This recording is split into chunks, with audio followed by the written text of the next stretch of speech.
Little Women by Louisa May Alcott. Chapter 7. Amy's Valley of Humiliation. "That boy is a perfect cyclops, isn't he?" said Amy one day, as Laurie clattered by on horseback, with a flourish of his whip as he passed. "How dare you say so, when he's got both his eyes? And very handsome ones they are, too," cried Jo, who resented any slighting remarks about her friend. "I didn't say anything about his eyes, and I don't see why you need fire up when I admire his riding." "Oh, my goodness! That little goose means a centaur, and she called him a cyclops," exclaimed Jo, with a burst of laughter. "You needn't be so rude, it's only a lapse of linguae, as Mr. Davis says," retorted Amy, finishing Jo with her Latin. "I just wish I had a little of the money Laurie spends on that horse," she added, as if to herself, yet hoping her sisters would hear. "Why?" asked Meg kindly, for Jo had gone off in another laugh at Amy's second blunder. "I need it so much. I'm dreadfully in debt, and it won't be my turn to have the rag money for a month." "In debt, Amy?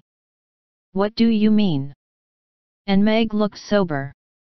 "Why, I owe at least a dozen pickled limes, and I can't pay them, you know, till I have money, for Marmee forbade my having anything charged at the shop." "Tell me all about it. Are limes the fashion now? It used to be pricking bits of rubber to make balls." And Meg tried to keep her countenance. Amy looked so grave and important. "Why, you see, the girls are always buying them, and unless you want to be thought mean, you must do it too. It's nothing but limes now, for everyone is sucking them in their desks in school time, and trading them off for pencils, bead rings, paper dolls, or something else, at recess. If one girl likes another, she gives her a lime. If she's mad with her, she eats one before her face, and doesn't offer even a suck. They treat by turns, and I've had ever so many but haven't returned them, and I ought, for they are debts of honor, you know." "How much will pay them off and restore your credit?" asked Meg, taking out her purse. "A quarter would more than do it, and leave a few cents over for a treat for you. Don't you like limes?" "Not much." "You may have my share. Here's the money. Make it last as long as you can, for it isn't very plenty, you know." "Oh, thank you. It must be so nice to have pocket money. I'll have a grand feast, for I haven't tasted a lime this week." "I felt delicate about taking any, as I couldn't return them, and I'm actually suffering for one." Next day Amy was rather late at school, but could not resist the temptation of displaying, with pardonable pride, a moist brown paper parcel, before she consigned it to the inmost recesses of her desk. During the next few minutes the rumor that Amy March had got 24 delicious limes, she ate one on the way, and was going to treat circulated through her set, and the attentions of her friends became quite overwhelming. Katie Brown invited her to her next party on the spot. Mary Kingsley insisted on lending her watch till recess, and Jenny Snow, a satirical young lady, who had basely twitted Amy upon her limeless state, promptly buried the hatchet and offered to furnish answers to certain appalling sums. But Amy had not forgotten Miss Snow's cutting remarks about some persons whose noses were not too flat to smell other people's limes, and stuck-up people who were not too proud to ask for them, and she instantly crushed that Snow girl's hopes by the withering telegram, "You needn't be so polite all of a sudden, for you won't get any." A distinguished personage happened to visit the school that morning, and Amy's beautifully drawn maps received praise, which honor to her foe rankled in the soul of Miss Snow, and caused Miss March to assume the airs of a studious young peacock. But, alas, alas! Pride goes before a fall, and the revengeful Snow turned the tables with disastrous success. No sooner had the guest paid the usual stale compliments and bowed himself out, Then Jenny, under pretense of asking an important question, informed Mr. Davis, the teacher, that Amy March had pickled limes in her desk. Now Mr. Davis had declared limes a contraband article, and solemnly vowed to publicly ferule the first person who was found breaking the law. This much enduring man had succeeded in banishing chewing gum after a long and stormy war, had made a bonfire of the confiscated novels and newspapers, had suppressed a private post office, had forbidden distortions of the face, nicknames, and caricatures, and done all that one man could do to keep 100 rebellious girls in order. Boys are trying enough to human patience, goodness knows, but girls are infinitely more so, especially to nervous gentlemen with tyrannical tempers and no more talent for teaching than Dr. Blimber. Mr. Davis knew any quantity of Greek, Latin, algebra, and ologies of all sorts, so he was called a fine teacher, and manners, morals, feelings, and examples were not considered of any particular importance. It was a most unfortunate moment for denouncing Amy, and Jenny knew it. Mr. Davis had evidently taken his coffee too strong that morning. There was an east wind, which always affected his neuralgia, and his pupils had not done him the credit which he felt he deserved. Therefore, to use the expressive, if not elegant, language of a schoolgirl, he was as nervous as a witch and as cross as a bear. The word limes was like fire to powder, his yellow face flushed, and he rapped on his desk with an energy which made Jenny skip to her seat with unusual rapidity. "Young ladies, attention, if you please."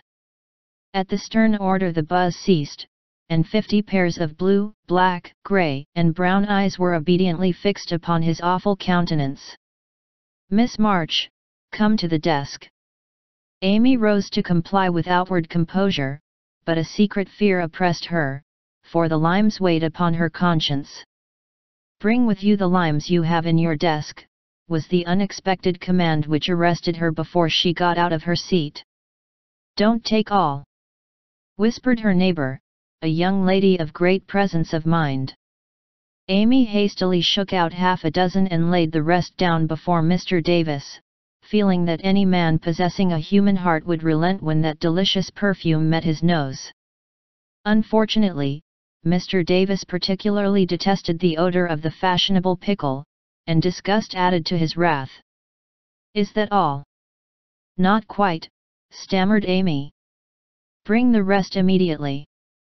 With a despairing glance at her set, she obeyed. "You are sure there are no more?" "I never lie, sir." "So I see. Now take these disgusting things 2 by 2, and throw them out of the window."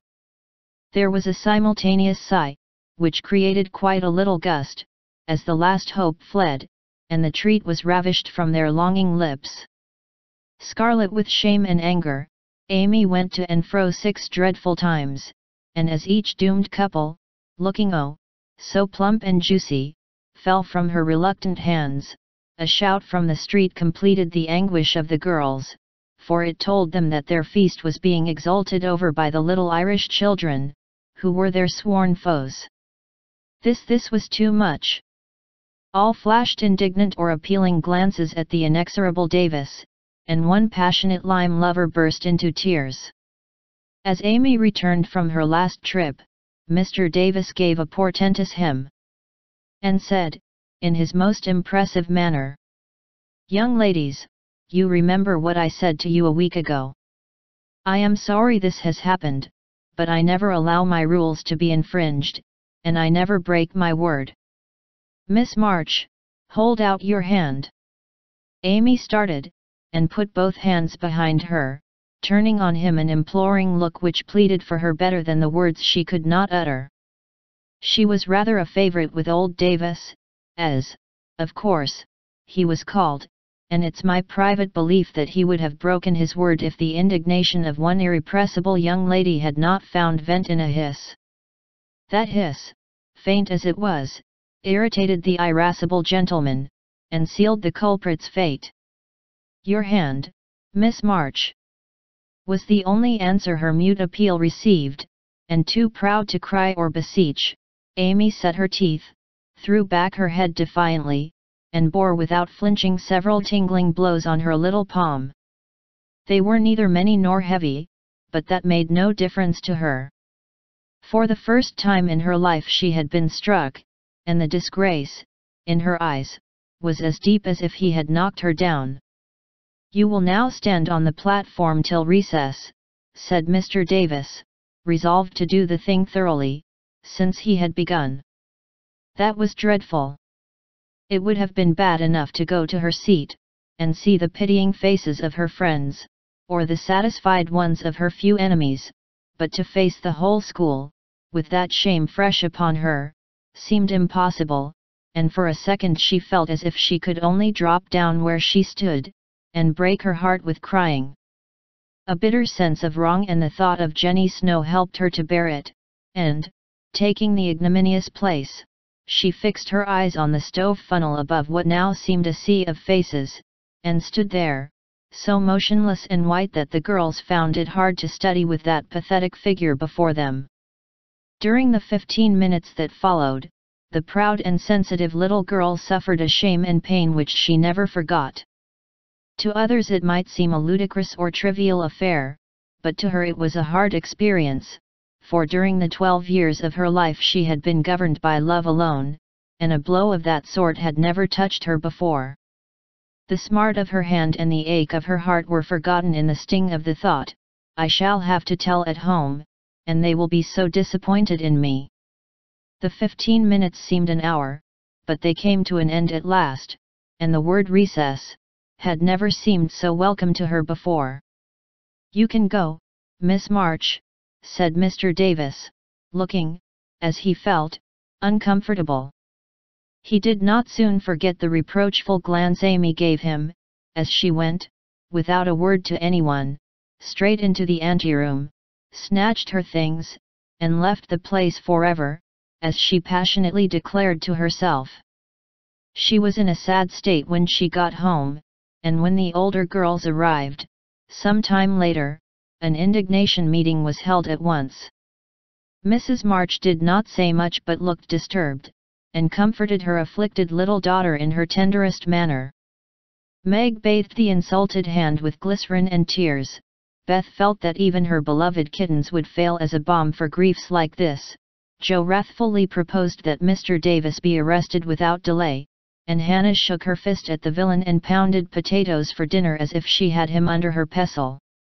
No notice was taken of Amy's flight, except by her mates, but the sharp-eyed demoiselles discovered that Mr. Davis was quite benignant in the afternoon, also unusually nervous. Just before school closed, Jo appeared, wearing a grim expression as she stalked up to the desk, and delivered a letter from her mother, then collected Amy's property, and departed, carefully scraping the mud from her boots on the doormat, as if she shook the dust of the place off her feet. "Yes, you can have a vacation from school, but I want you to study a little every day with Beth," said Mrs. March that evening. "I don't approve of corporal punishment, especially for girls. I dislike Mr. Davis's manner of teaching and don't think the girls you associate with are doing you any good, so I shall ask your father's advice before I send you anywhere else." "That's good.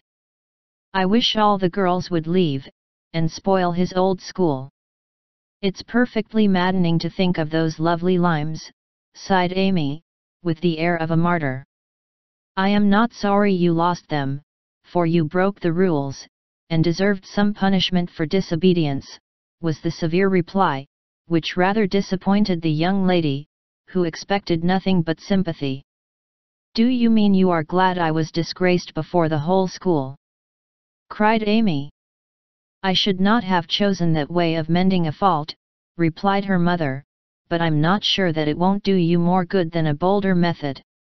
You are getting to be rather conceited, my dear, and it is quite time you set about correcting it. You have a good many little gifts and virtues, but there is no need of parading them, for conceit spoils the finest genius. There is not much danger that real talent or goodness will be overlooked long.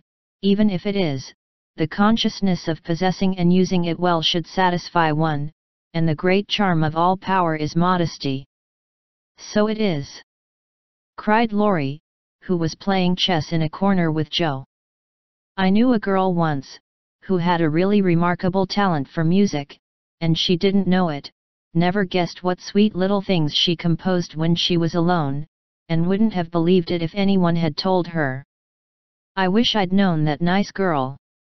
Maybe she would have helped me.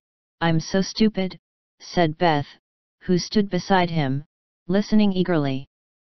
"You do know her, and she helps you better than anyone else could," answered Laurie, looking at her with such mischievous meaning in his merry black eyes that Beth suddenly turned very red, and hid her face in the sofa cushion, quite overcome by such an unexpected discovery. Joe let Laurie win the game to pay for that praise of her Beth, who could not be prevailed upon to play for them after her compliment. So Laurie did his best, and sang delightfully, being in a particularly lively humor, for to the marches he seldom showed the moody side of his character. When he was gone, Amy, who had been pensive all evening, said suddenly, as if busy over some new idea, "Is Laurie an accomplished boy?" "Yes, he has had an excellent education, and has much talent. He will make a fine man, if not spoiled by petting," replied her mother.